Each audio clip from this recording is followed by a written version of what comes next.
Eżatt, tajjeb ħafna mela. Grazzi ħafna Alfred Buttigieg tal-li aċċettaj din l-intervista. Alfred Buttigieg huwa wieħed mill-kittieba parteċipi fl-antoloġija tal-letteratura imqarba. U Alfred qiegħed f'din l-antoloġija bi-storja sħiħa interessanti ħafna, miktuba f'forma ta' poezija. Il-poezija bit-titlu Dik il-Tajra u hija poezija u storja mill-ewwel persuna ta' sperma, letteralment, ġifieri, preżumament fil-ħajja tagħha xi kollha kuxjenza din l-isperma ġifieri qed titkellem qed tiddeskrivi dak li hemm madwarha, dak li qed tħoss u tara madwarha. U hija storja interessanti ħafna, ġiet ippubblikata fl-1983, ġiet iċċensurata dak iż-żmien għaliex ma tħallitx tinbih mill-ħwienet u lanqas li toħroġ mill-librerija pubblika u kien ukoll self-published għaliex ovvjament ma kien hemm l-ebda pubblikatur li kien interessat li jippubblikah. Hija storja interessanti ħafna, fil-fatt hija l-ewwel storja fl-antoloġija tal-letteratura mqarba u l-eqdem waħda. Isu Alfred kien pionier tal-pionieri allura biex ngħidu hekk għax l-imbagħad l-oħrajn ġew 15-il sena wara mill-inqas fin-nofs ta' snin design.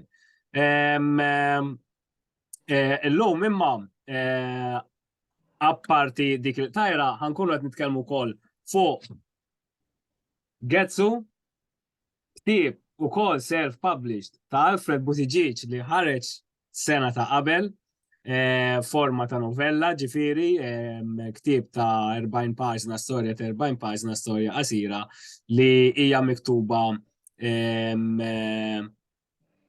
forma ta' proza din id-darba, mhux forma ta' poezija, imma hemm ħafna similaritajiet ma' dik il-tajra wkoll u anka sabiex ma nkunx qed nirrepeti l-istess mistoqsijiet li għamilt l-Alfred. Fl-antoloġija fejn hemm l-intervista mal-Alfred ippubblikata fuq dik il-tajra, illum ħankun qiegħed nagħmel xi mistoqsijiet l-Alfred ukoll fuq Getsu li bħalissa qiegħed ukoll għall-beħ mis-sit tagħna ta' Dar Kamilleri u tistgħu ssibuh għall-beħ online. U huwa ktieb interessanti ħafna li għandu ħafna similaritajiet ma' dik il-tajra. L-ewwel ħaġa interessanti Getsu hija storja fuq Brimba. Hija storja fuq Brimba illi tkun qisha xi ftit ribelluża mill-bqija ta' familta, mill-bqija ta' ħuta. Fil-fatt taqra. Ma tikkonformax magħhom. Ma tikkonformax magħhom u tħobb taqra tissu u għandha ċertu sensibiltajiet u ċertu sensittivitajiet illi il-familjari tagħha m'għandhomx. U l-ewwel mistoqsija dik illi rrid nagħmel. U skużawni tal-introduzzjoni twila, ma din hija introduzzjoni ftit ukoll storika għaliex hija interessanti ħafna peress illi Alfred ukoll kien l-ewwel wieħed. Imma l-ewwel mistoqsija tiegħi hi din. Getsu u dik il-tajra huma żewġ stejjer fuq karattri ħanajdu hekk letteralment żgħar kemm fiżikament u anke f'termini jinnaf importanza fin-natura, orrajt għaliex l-istorja tal-isperma jirnexxiela tikkonċepixxi u tiltaqa' mal-bajda. Getsu huwa Brimba żgħir, ma Brimba żgħira, ma xorta waħda dawn huma qishom karattri żgħar u vulnerabbli ħafna fis-surroundings tagħhom. U inti qisek kont qed tikteb naqam qareb fi żmien fejn ħadd ma kien qed jikteb b'mod imqareb. Jiġifieri inti kont l-unika wieħed u kont qed toħroġ b'dawn il-karattri b'dawn l-idejat li kienu innovattivi ħafna l-letteratura Maltija. Isu hemm dan is-sens autobiografiku f'Getsu u f'dik il-tajra Vera jew le? Il-problema li x-xogħol tiegħi qatt ma kien kummerċjali u dejjem ktibtu mill-qalb, ħanejdu hekk.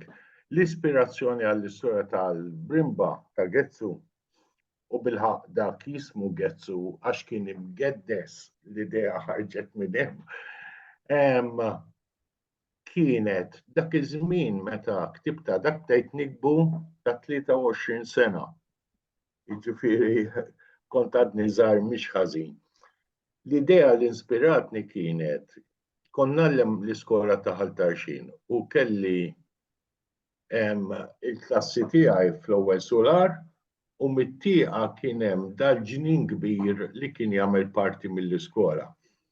U dak iż-żmien kien hemm full-time gardener jieħu ħsiebu. Allura dejjem narah dan il-ġennien idur u jaħdem fil-ġnien. U dejjem nimmaġina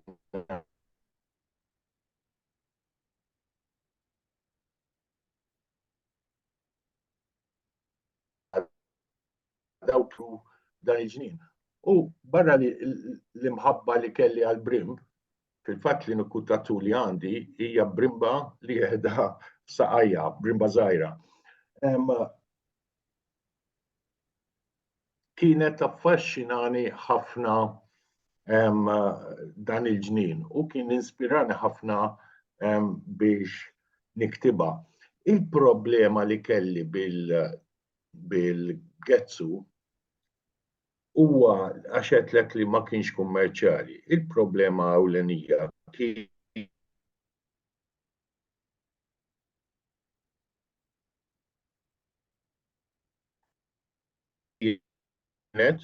li kategorija kultura kien tqil wisq tfal.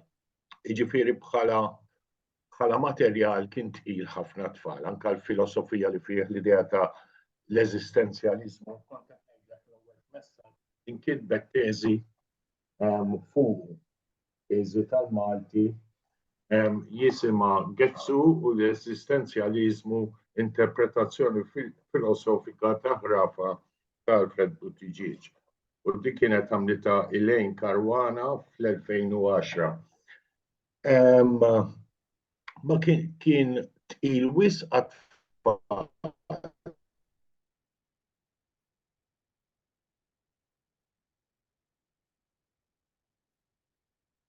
minħabba. U bħala suġġett il-ħrejjef, sfortunatament mhux jien għandi kollezzjoni tagħhom u qatt ma waqaf naqrhom, imma mhuwiex ġeneru li jinteressa l-kbar. Allura jgħid il-lokkjat bejn tfal li ma jifhmux u kbar li ma jinteressahomx. U probabbli kienet dik l-ikbar falliment kummerċjali ħanejdu hekk tiegħu. Imma biex inkwered kollox xorta jibqa' l-iktar xogħol favorit tiegħi. Nettom xi 3 snin ilu, kull ma fih 12,000 kelma, imma domt ħafna u qatt ma kont naf fejn sejjer bih. Jiġri x-xogħol qatt ma kien pjanat bi kronoloġija l-ewwel ħanagħmel hekk. Kont niftakarni nagħmel ma' 3 sigħat kuljum. Ġieli jirnexxie nikteb linja, ġieli paragrafu, minn dejjem kont eżaġerat, ossessjonat li nagħmel korrezzjoni, jiġri dejjem nara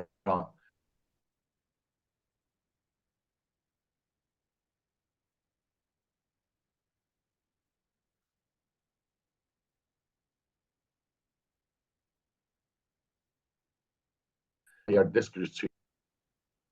One point kważi tajt qalbi li xi darba l-lestih, alla hija l-lestih. Imma jibqa' naħseb l-iktar ktieb favorit tiegħi, iktar minn dik tajrax, nara ħafna profondità fih.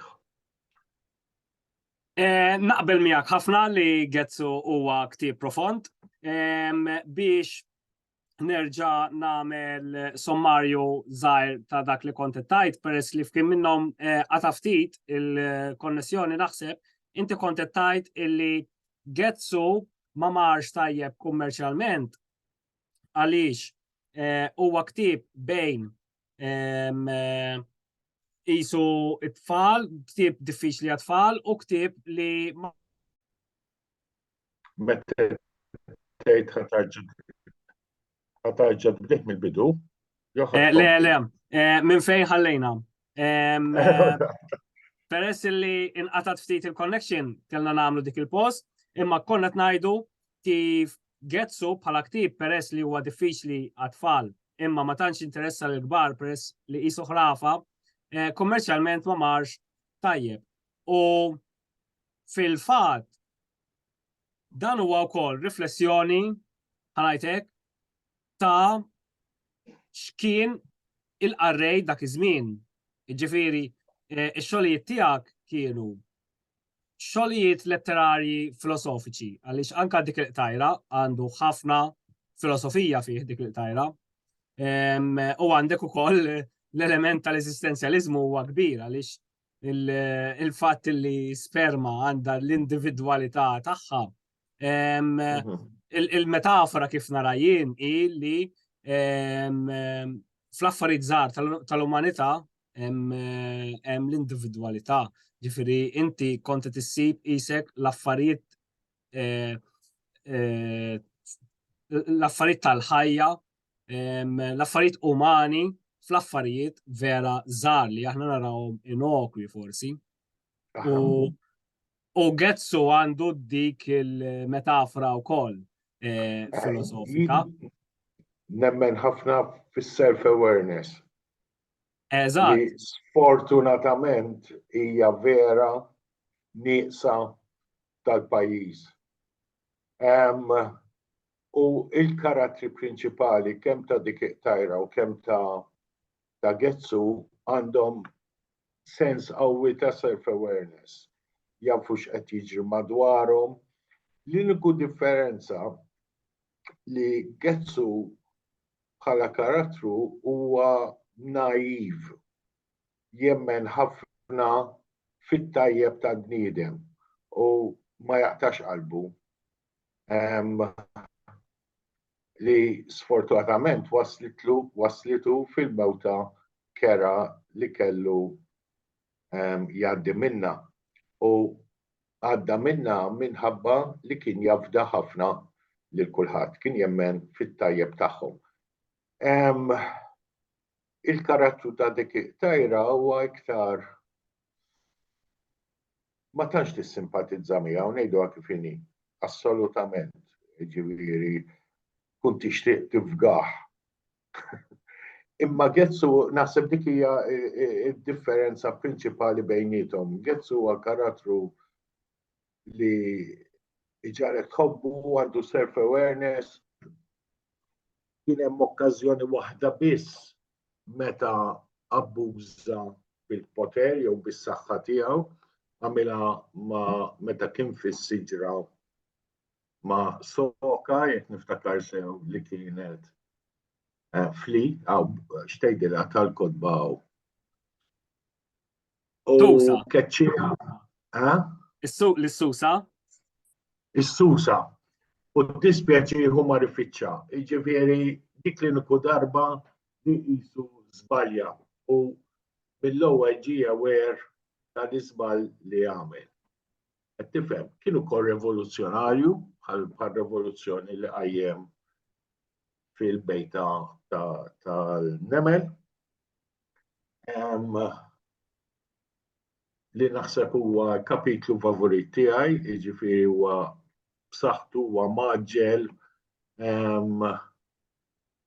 u hemm ħafna profondità fil-fema tiegħi fih għax nibda nitkellem fuq xogħli dak il-mod, imma jiġifieri u irnexxi li nsib karattri differenti fih f'dan ix-xogħol li huma karattri umani l-ewwel nett u huma karattri mibnija fuq il-preġudizzju li għandna fuq ċertu nies, fuq ċertu razzezz. Jiġifieri bħalma kien hemm id-dubbiena ħadd ma jħobbha jew il-ħanfus li ħafna drabi jitfixkluh mal-wirdien li huma żewġ insetti totalment differenti. U għandna ċertu preġudizzi li ħafna fix-xogħol. Jiena jiddispjaċini li pereżempju dak huwa ktieb għalkemm qasir li faċilment jista' jiġi studjat minn studenti daqsxejn kbar, jiġifieri. Jiġifieri napprezza l-fatt li tixtieq inti tarġa' tħajja mill-ġdid għax baqa' dejjem għalija weġa kbira li xogħol li kelli nagħmel riċerka anke fuq il-lingwa biex nuża l-aħjar kelma fil-fatt għandu Malti sabiħ mhuwiex Malti mexxej ħanejdu hekk li wkoll tagħmlu iktar diffiċli għall-qarrej biex jaqrah. U għetlek huwa ktieb li huwa underappreciated u jiena fil-fema tiegħi huwa l-aħjar xogħol l-ewwel xogħol tiegħi u xorta li nħoss li qatt ma superajtu. Bl-ebda dram u bl-ebda b'xogħol ieħor. Fil-fatt teħen. Nistgħu wara sekonda nġib sigaretti. Ija, mela le. Għax kif il-ġakketta komplu. U fil-fatt fuq Getzu kont se nsaqsik ukoll illi għax inti semmejt illi hu jara t-tajjeb f'kulħadd u jipprova jagħmel anke ħbieb ma' dawk l-insetti illi forsi ma tantx nagħmlu ħbieb magħhom bħal ħanfusa anke l-wirdiena jkollu l-wirdiena ħabiba tiegħu jħobb in-nanna kola wkoll f'kien minnhom. Għandu dawn is-sensibiltajiet u jħobb il-kulħadd u jħobb u f'Getzu hemm dawn it-tip ta' messaġġi vera subliminali meta taraħ fis-sens illi daw l-affarijiet kollha meta tapplikhom fis-soċjetà ta' snin 80 huma kollha xi ftit kontroversjali. Eżempju, is-soċjetà ta' snin 80 relattivament kienet għadha soċjetà ma tantx kienet miftuħa li tgħix mal-barranin kif hi forsi illum għaddejna minn ħafna ġlied u edukazzjoni u konfużjoni għaddejna minn proċessi ġifieri sakemm wasalna biex naċċettaw mhux kulħadd taxxettaw min għadu ma jaċċettax imma qabel kellna ħafna iktar problemi eżempju biex naċċettaw nies mill-Afrika li jiġu jgħixu Malta. Ġifieri Getzu kellu ħafna minn dawn l-aspetti li dak iż-żmien kienu suġġetti illi kważi qasbis konna niddiskutuhom. Kważi kienu tabu. U jiena kont se nsaqsik ukoll. Anka relatat ma' dak li konna ngħidu qabel li Getzu ma marx tajjeb kummerċjalment. Kif kien il-qarrej dak iż-żmien fis-snin 80? Għaliex jekk il-qarrej ma kienx interessat f'dawn it-temi, ma kienx interessat f'din it-tip ta' letteratura filosofika, allura x'kienet ifittex minflok il-qarrej ta' snin 80? Inti tiftakar sew nimmaġina, żgur. Niftakar sew imma jiena qatt ma kont qarrej ħanejdu hekk ta' kotba bil-Malti għax ħafna minnhom kienu romanzi antipatika kif ħanejda, ma kienux jappellaw għalija, ngħidlek. Jiġri ma tantx kont naqra bil-Malti, jiena l-qarri tiegħi kien Kafka, Teatru tal-Assurd, Hess, niftakar. Kien daqsxejn differenti, ħanejdu hekk, kien daqsxejn iktar intellettwali u bla dubju ħallew marka fuqi influenzawni għamin Kafka ma kiteb xejn bħal Getzu imma l-influenza tiegħu, l-essistenzjaliżmu tiegħu, il-futilità tal-ħajja, l-idea ta' labirint jinnaf it-trajl ma tasal imkien, naħseb kollha b'xi mod ftit jew influenzawni. U kien influenzani wkoll kittib Amerikan jismu James Thurber li kellu speċi ta' poeziju, kellu stil vera joġobni. U naħseb kien ħalla ftit influenza fuq ukoll fix-xogħlijiet tiegħu. Imma kif għedlek, ma tantx kont naqra bil-Malti għax ma kienux jappellaw għalija, jiġifieri ftit kien hemm xogħlijiet li jappellaw għalija. Isu l-kittieba kollha tal-antoloġija kollha għandhom din l-istess esperjenza li kollha kemm intom ġejtu ispirati iktar mill-letteratura barranija u daħħaltu ħafna mill-influenzi barranin fil-letteratura tagħkom li kienet letteratura Maltija. U isu kollha għandkom din l-esperjenza.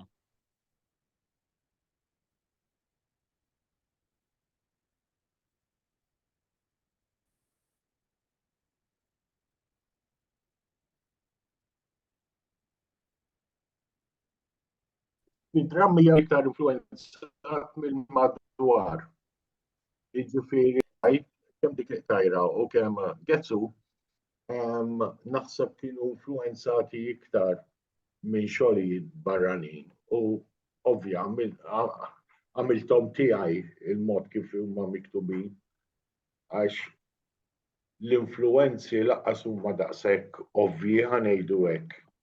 Jiġifieri x'naħseb jien għax damna ma trid subkonxjament l-influenzi hemm ikunu, jiġifieri anke jekk b'xi mod jinfluenzawk il-mod kif tikteb, il-mod kif taħseb differenti. Naħseb bħala bniedem qatt ma ikkonformajt mas-soċjetà kif dana dejjem iġġilitta, jiena ħajti dejjem ħdimt ma' nisa. Jiġifieri kemm bħala għalliem u kemm bħala head of school dejjem ħdimt ma' nisa. U fil-fatt fid-drammi jekk nagħmel parentesi fuq id-drammi, il-karattri, il-main characters dejjem huma nisa. Ir-raġuni li n-nisa kont insibhom iktar interessanti mill-irġiel bħala karattri fid-drammi. U jien pereżempju, Mark, forsi fatt li ma tafx, jien rabbejt tliet tfal waħdi. Jiġifieri mhijiex xi ħaġa li s-soċjetà normalment fis-soċjetà normalment jekk hemm separazzjoni l-om toħodhom it-tfal, jien rabbejt tliet tfal waħdi, jiġifieri kont il-missieru l-om tagħhom mindu kienu teenagers sakemm kibru. Jiġifieri u dik għax dejjem nemmen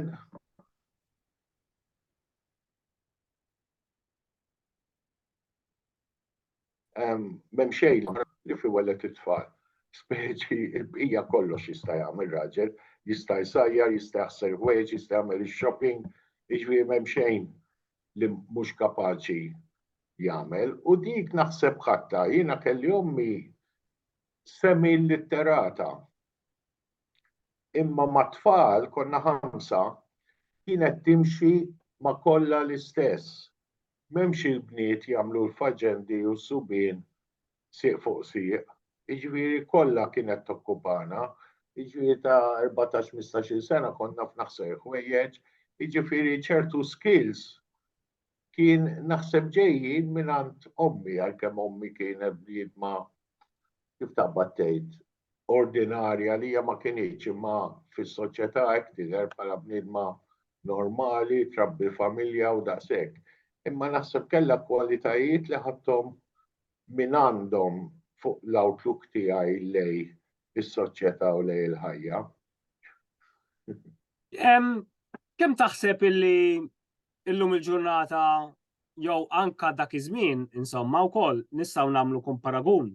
Kemm taħseb illi il-karattru ta' Getzu huwa l-ewwel ħaġa jekk huwiex possibbli l-karattru ta' Getzu fis-soċjetà tagħna tal-lum. U t-tieni nett jekk huwiex possibbli kif kif ħajmur da, ġifieri allura l-mistoqsija hija tista' tkun persuna sensibbli fis-soċjetà tal-lum, fis-soċjetà kompetittiva fejn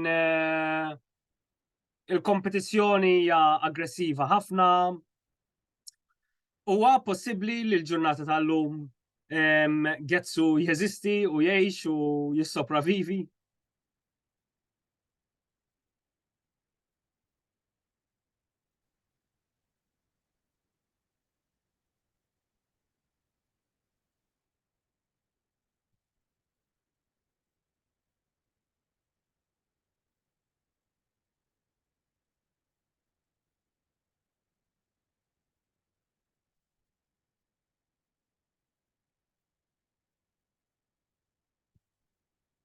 Minix nisimek. Okay, ma smajtix nerġa' nirrepeti l-mistoqsija? Paċenzja ma smajt xejn. Okay, ma importax. Il-mistoqsija kienet. Okay. Il-mistoqsija kienet huwiex possibbli illi Getsu jissopravivi fis-soċjetà tal-lum, fis-soċjetà kompetittiva tal-lum. Kapaċi jeżisti Getsu u jgħix fis-soċjetà u jissopravivi?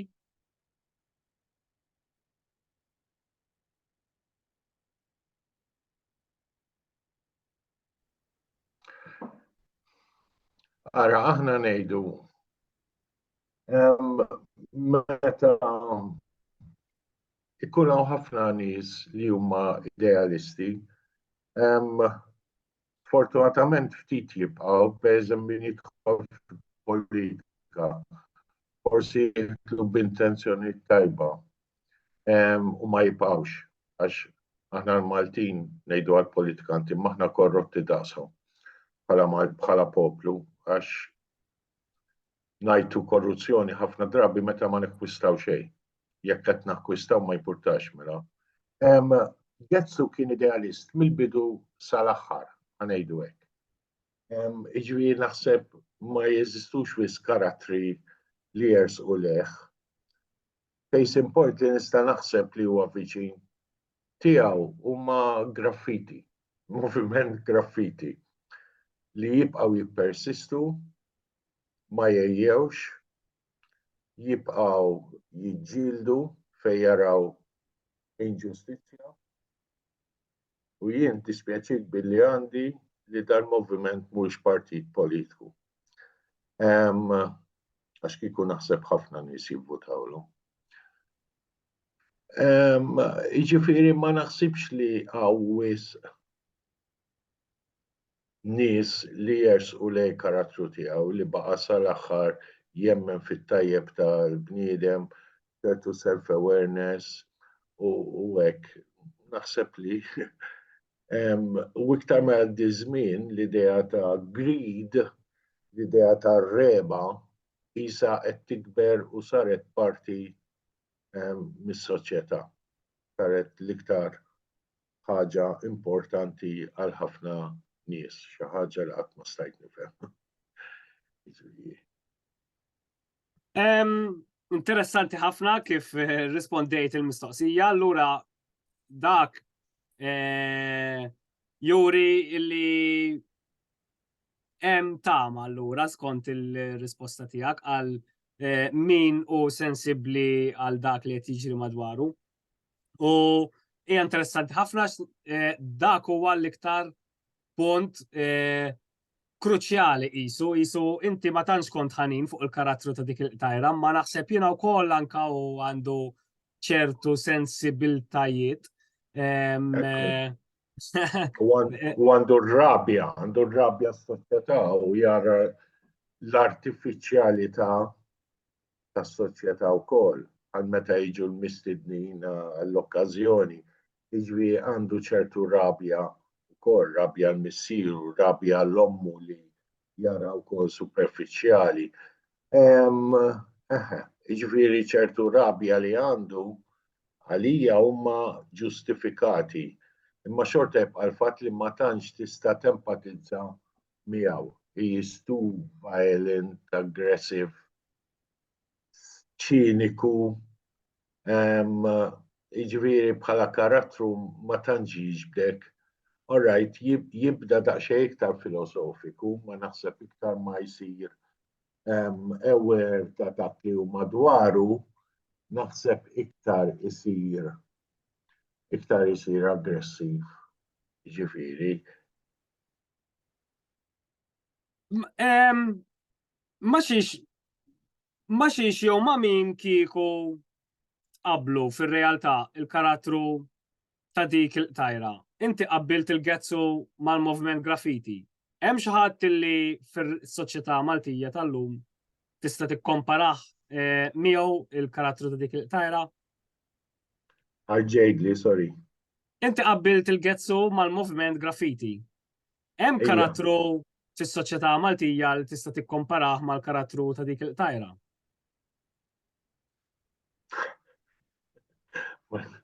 Ma jistax jiġini f'moħħi xi ħadd. No. Okay, Ma nistax nirrispondik. Forsi tkun interessanti bħala xi teżi jew xi studju għal aktar il-qoddim. Ovvjament, qabel ma nagħlqu, nixtieq ukoll nistaqsik. Iktar jafuni bħala drammaturgi, jiġifieri għandi novella li bdejta li challenge ma nagħmilix. Hopefully xi darba nintefa' fuqha u nlestiha.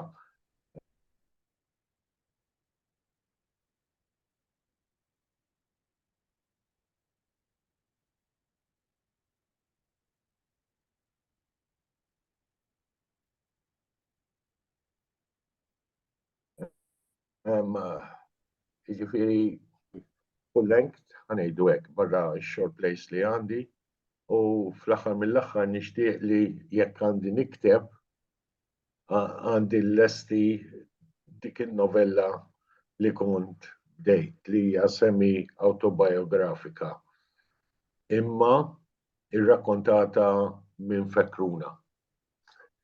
Għax Fekruna tgħix ħafna snin, allura hemm iċ-ċans li qed tirrifletti u qed tara ġenerazzjonijiet differenti, ġenerazzjonijiet differenti. Għalhekk għażilt lilha bħala il-karattru li tirrakkonta. Ma xtaqx nagħmilha in the first person. Interessanti ħafna, grazzi ħafna Alfred ta' din l-intervista. Sfortunatament kellna l-connection xi ftit batuta, imma m'għandix dubju li l-qarrejja ħajapprezzaw l-intervista. Qabel ma nagħlqu, tista' tgħidli u tgħidilna x'inti taqra dan l-aħħar? Ħarġejdli x'għamilt dan l-aħħar? X'inti taqra dan l-aħħar? Jiena naqra, bħalissa qed naqra short stories